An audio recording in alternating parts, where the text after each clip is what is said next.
Hi, happy February. This month, I'm going to start doing a content on books. I've been talking about grown-up books as it pertains to grieving, but I really want to include some that have to do for kids. And so today I'm going to share, well, first of all, let me just tell you what happened. Someone gifted us a great book it was titled Tear Soup. I loved it so much. I ordered several and have given them as gifts over the years as a widow, a new widow bears that title, who has children or grandkids. And I think I accidentally gifted one too many. I think I gave the one that was gifted to me because I cannot find my copy. So, goodness. It's kind of embarrassing, but I'm sure whoever received it will understand. So if you receive that and you're watching this video, let me know and I'll swap you out because I'm going to order some more. But today's story is All Is Well, and it's by Frank Peretti. And I don't know if you're familiar with Frank Peretti, but I loved his books, Piercing the Darkness, The Prophet, The Oath, This Present Darkness. And actually, back in college, my undergrad, I went to Anderson University in Indiana, and he was one of our speakers at chapel. And I just loved his testimony and his writing. And so he was in this little snippet says, a gifted storyteller from his childhood, Frank gained experience as both a musician and screenwriter before returning to his first love and completing This Present Darkness in 1988. I didn't even realize that that was the year that came out. It's the year I graduated high school. So anyway, check out his books if you haven't already. I love them. And in fact, I might reread, which I rarely do. But this is All Is Well by Frank Peretti, and it's called The Miracle of Christmas in July. I have shared this with many of my tutoring students over the years, so that because when I tell my story, my husband passed away, it's even if children haven't really experienced that in their life, they are curious and they want to know. They want to know how to process that. And so books are a very good way to help explain and help them relate. So today's story, if you have kids, have them tune in. It was July. There was no snow, no tinsel, no Christmas trees, or carolers singing Silent Night. It was summer, and the sun was hot. The folks in Daniel's neighborhood were busy with their lives. They were cranky from the heat. No one was thinking about Christmas. Ruth, let's see, make sure you can see the pictures. There we go. Ruth, Daniel's mom, didn't want to think about Christmas either. Her husband, a kind man who loved her and Daniel, had died almost a year ago. So their last Christmas was not a happy time. Christmas had only reminded Ruth and Daniel of how lonely they were. So Ruth had left thoughts of Christmas far behind, except for 3 little words she'd heard at Christmas time so long ago. All is well. She liked to say them often, whenever trouble came, whenever she felt sad. For some reason, those 3 little words brought her hope and lifted her spirits.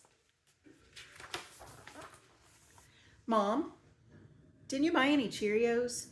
Daniel asked when his mother returned from the grocery store. No, said Ruth. But look at it this way. We saved money and I didn't have to carry as much stuff home. I didn't have to carry Cheerios or ice cream or popcorn or dish soap either. Just feel how light this grocery bag is. Yeah, nice and light and easy to carry, said Daniel, trying to see the good side of things. So all is well, right? All is well, Daniel answered, barely above a whisper. That's the stuff. And besides, it won't be long before I get a raise at work and we'll have a little more money around here. Then you can go back to nursing school? Asked Daniel. His mom looked his mom tried to look happy, even though her eyes were sad. Well, no. I'll still have to work to pay the bills. I could work. Thanks, but you're too little. I could sell stuff. Honey, we've already sold everything that isn't nailed down. But Ruth was thinking about other things. Did we get any mail? I put it on the counter, said Daniel. Ruth opened the envelope and frowned. What is it, Mom? It's a letter from Mr. Baines, the man who owns this house. Oh, Daniel had met Mr. Baines once. He was grumpy and didn't like kids. Is he mad? Well, he wants money again, or we'll have to move out. Daniel thought of the old house they lived in. It creaked when they walked, leaked when it rained, and the old toilet was noisy. Is that so bad? Ruth set the letter down and tried to look happy. Oh, don't worry. We'll make it somehow. So, can I? Daniel pleaded. Can you what? Asked his mother. Sell stuff. Ruth said, yes.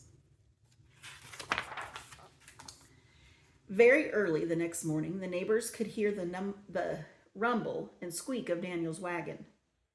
He was going from house to house, timidly knocking at every door.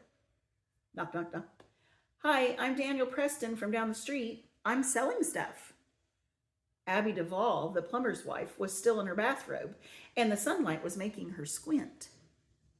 You're selling stuff? Well, looks like junk to me. Yeah, but it's good junk. Look at this. A coffee can. You can keep things in it. Look, it's so shiny on the bottom you can see yourself. Mrs. Duvall laughed. I don't need any more empty cans around here. Daniel opened a large box full of mismatched, tangled, old, and new sparkly surprises. How about some Christmas ornaments?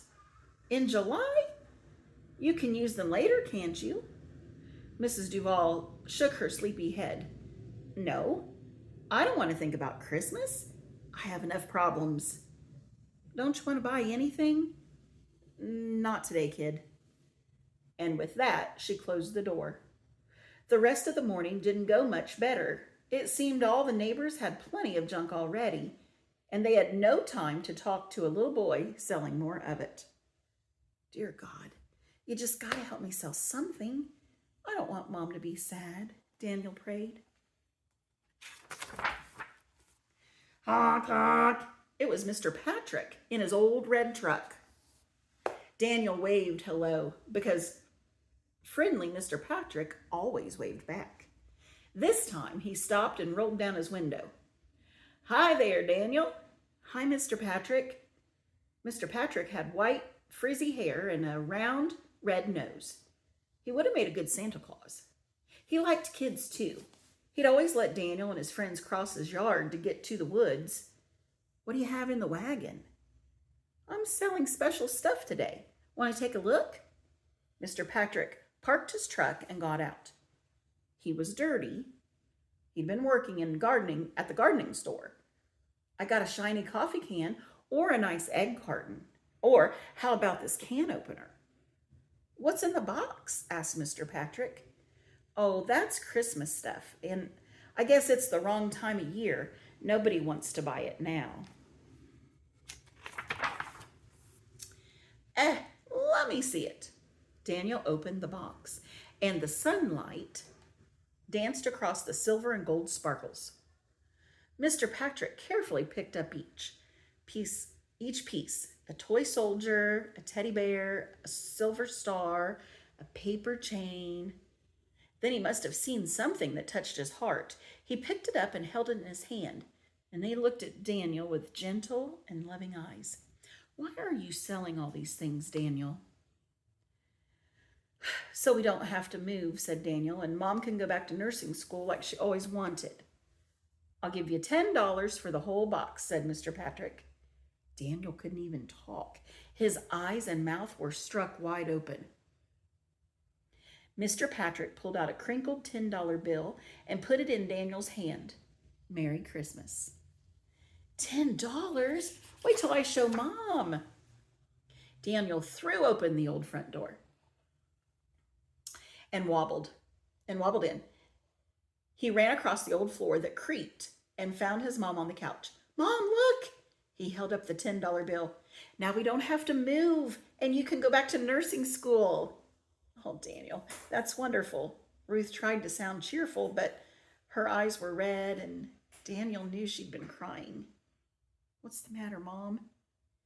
Well, nothing. We're doing great. And you are really being helpful. $10. Wow. But Daniel could not feel good. He could only stare at his mother's sad face. Mom, tell me how come. How come what? How come all is well? You always used to tell me how every Christmas, remember? Well, of course, I remember. It's because, but Ruth could not remember.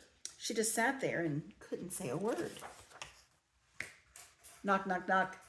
When Mrs. Lloyd opened the front door, there was Mr. Patrick. Hello, Doris. How are you today? Mrs. Lloyd was sitting in a wheelchair and not feeling well at all. But she managed to smile at Mr. Patrick. I'm okay, I guess. I suppose you have had a visit from little Daniel selling his special treasures? Sure did, but I'm afraid I did not buy anything. Well, Doris, I did buy something for you. Mr. Patrick reached into his pocket and brought out a small special treasure. He placed it in her hand. When she saw what it was, tears came to her eyes. She clutched it to her heart and smiled up at him. You bought this from Daniel? Oh, yes. Well, how could he possibly sell it? So he and his mother won't have to move out of their house.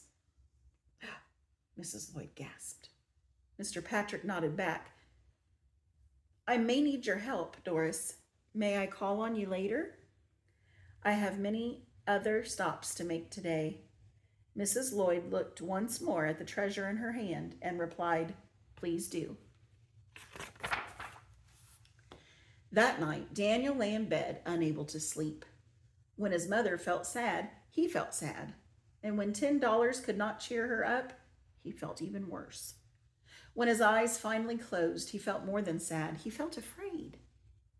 The next morning, he sat in the empty kitchen, eating the very last of the Cheerios. He kept saying those same 3 words to himself. All is well. All is well. And he asked himself, how come all is well? He thought of Mr. Patrick and then $10. Then he remembered that Mr. Patrick, what he did when he put the $10 in his hand, he said, Merry Christmas. Daniel gasped. He dropped his spoon. His eyes grew wide. When Ruth came in to say good morning, she saw the back door swinging, and she heard Daniel's footsteps running down the back steps. Daniel, what? Where are you going? Too late. Daniel was gone, not looking back. There was something Daniel had to find. It must have been in the box he sold. So off he went to Mr. Patrick's. Mr. Patrick, please, I need to buy back one of those Christmas things. It's a little dangly thing on a string, and it had glittery letters on it. The little clay one? That's it.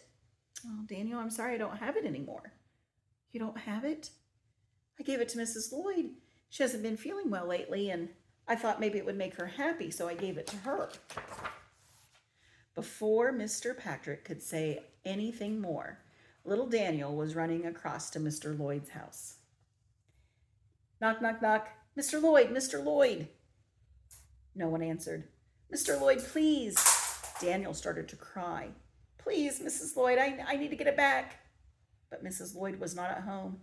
Daniel stood alone on her front porch with no one to hear his cries. He finally returned home to their little creaking, leaking house with the bare walls and peeling paint. His mother was waiting, sitting on the couch. She had no words, only open arms. So he climbed onto the couch and rested his head on her shoulder. Don't worry, she whispered. All is well. I thought I remembered, Daniel said with tears in his eyes. I wanted to show you how all is well. Oh, dear God, she prayed silently, her arms around her son. If you're giving up on us, if you don't care about us anymore, let me know right now, because I can't go on acting as if you do. She sat there holding Daniel for a long time. Tap, tap, tap. Hello? Came a voice. Anybody home? It was Mr. Patrick. Daniel jumped up. Ruth stood up. As they looked at the front door, they could see Mr. Patrick's nose poking in. Mr. Patrick, said Ruth, come in. The door swung open, and suddenly there was a loud and happy cheer. Merry Christmas! Ruth and Daniel could not believe what they saw. Mr. Patrick wasn't alone on the front porch. The Smiths were there, and the Dombrowskis with the funny accents, and Mr. Ketchum, who carved wood, and Mr. and Mrs. Peringer from the big greenhouse, and the Buxtons and their big white dog. And there were plenty of people Daniel didn't even know. But they were neighbors, every single one of them. Daniel had seen their faces because he had knocked on all the doors. We all got together and brought you a little something. And Mr. Patrick reaching back so Mrs. Smith could hand him a shoebox. We don't want you to have to move. We like having you here. Ruth gasped, her hands over her mouth, and then she began to cry. Daniel was too small, so Mr. Patrick lowered the box so he could look inside. It was full of money. More money than Daniel had ever seen in his life. Now we can pay Mr. Baines. That's right, Daniel, said Mr. Patrick. Oh, there's someone here to see you. The crowd parted, and through the opening came an old lady in her wheelchair. Her eyes met Daniel's, and her lips turned into a smile. Hello, Daniel. I'm sorry I was not home. I was at a very important meeting. Mrs. Lloyd looked around at the neighbors, a meeting with all these wonderful people. She reached into her purse and brought out the small object. I believe you're looking for this. Daniel took it from her wrinkly hand and showed it to his mother. Mom, it's back. It was the little Christmas ornament, a funny shape of clay on a string. Ruth took it and gently turned it over in her hand, and some of her fondest memories came flooding back. Daniel, where did you find this? It was in a box with some other Christmas stuff. I accidentally sold it to Mr. Patrick, and then he gave it to Mrs. Lloyd. And I am feeling so much better today, said Mrs. Lloyd. We all are. Daniel hugged his mom. Now, do you remember, Mom? Ruth remembered. Daniel's dad had made the ornament. Then Daniel had painted it when he was only 3. It was shaped wrong, the colors were faded, but the message was clear. On one side were those words lovingly carved by Daniel's father. All is well. On the other side was the reason, for unto us a child is born. A sudden gleam of hope filled Ruth's face, and Daniel could see it. All is well, huh, Mom? Ruth closed her hands around the lump of clay and held on. Yes, son, all is well. Now that she remembered how come all is well, Ruth knew she and Daniel would be all right. She could joyfully tell Daniel once again, our lives are like a story, and God is the grand storyteller who knows the happy ending of the story from the very beginning.